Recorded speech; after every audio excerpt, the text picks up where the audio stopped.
मग कळून येईल काय संभाजीराजे शिवाजी महाराजांच्या या सगळ्या कर्तृत्वाकडं कोणत्या दृष्टिकोनातनं बघतायत.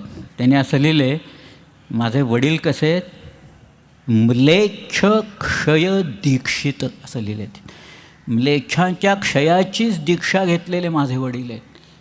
निर्धारित म्लेच्छ क्षय निदान, म्लेच्छाच्या क्षयाचा निर्धार केलेले माझे वडील आहेत या सगळ्यात. असं शिवाजी महाराजांच्याबद्दल हे संभाजी महाराजांनी दानपत्रात त्यांच्या लिहून ठेवलेलं आहे. त्यांची धारणा शिवाजीराजांच्याकडं बघायची काय आहे आपल्या लक्षात येईल. हे पाहिल्याच्या नंतर म्हणजे मग धर्म जे काही म्हणतात तो धर्म कुठला आहे. आज